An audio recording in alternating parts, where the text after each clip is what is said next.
High, নমস্কার। আমি মৌমিতা। এর আগের দিন একটি ভ্লগ দিয়েছিলাম।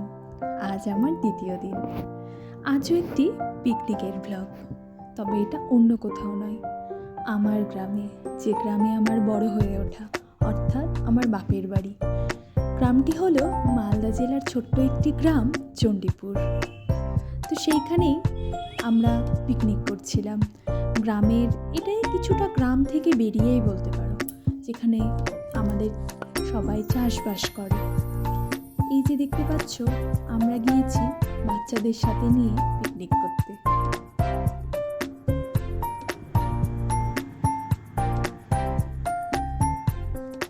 এই যে এখানে সর্ষে ক্ষেত, এই যে ছোট ছোট গাছগুলো দেখতে পাচ্ছ, এইগুলো হলো ছোলার শাক।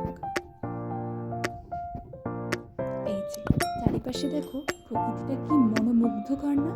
চারিদিকে শুধু সবুজ আর সবুজ।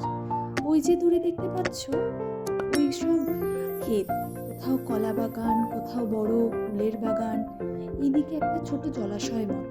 চারিদিকে শুধু গাছপালা, প্রকৃতির অপরূপ শোভা।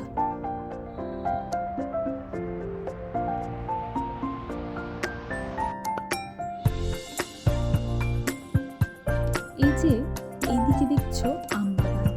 আসলে আমার বাপের বাড়ির এখানে বেশিরভাগ আম বাগানই রয়েছে, তার মাঝে মাঝে কিছুটা চাষবাসের জমি। এই যে ধীর পায়ে আস্তে আস্তে এগিয়ে যাচ্ছি, এইখানে আমাদের পিকনিক স্পট। ওই যে দেখতে পাচ্ছ, সব রান্না বান্না শুরু করে দিয়েছে।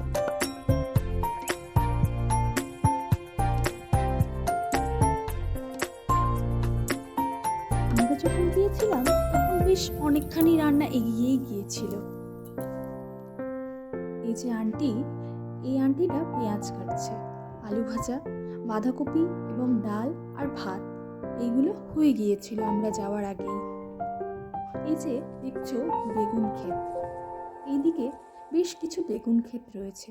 তবে চাষি কাকুর কাছে কথা শুনে যা বুঝলাম, এইবার তাদের বেগুনে একদম লাভ হয়নি। কেন জানো?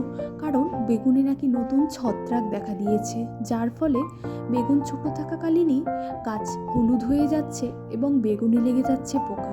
তাই তাদের এবার খুব লসই হয়েছে। এই যে ছোট ছোট গাছগুলো দেখতে পাচ্ছ জমির মাঝে মাঝে, ওইগুলো ছোলার শাক।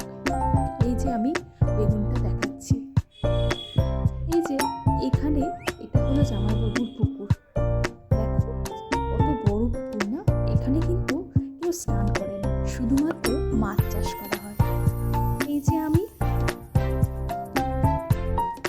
আবার চলে এলাম ঘুরে পিকনিকের জায়গায়। এখানে বড়দি পাঁপড় ভাজছে।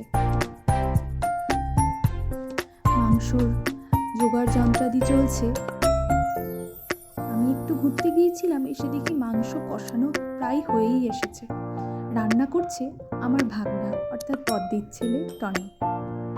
তার মাঝখানে আমি একটু সাইকেল চালিয়ে এই আর কি ঘুরে বেড়াচ্ছিলাম। হলো এক মজার ব্যাপার, ভাগনার পেয়েছে খিদে। বাসনপত্র না পাওয়ায় সে জগের মধ্যেই মুড়ি এবং বাঁধাকপি মাখা শুরু করে দিয়েছে। তারপরে তো ঘুরে বেরিয়ে যা হোক খাবার। এই যে খাবার দেখতেই পাচ্ছ, চাটনি, পেঁয়াজ, পাঁপড় ভাজা, বাঁধাকপি এবং মাংস। তবে অপশনে ডালও ছিল, কিন্তু আমি ডালটা খাই না বলে আর নেওয়া হয়নি।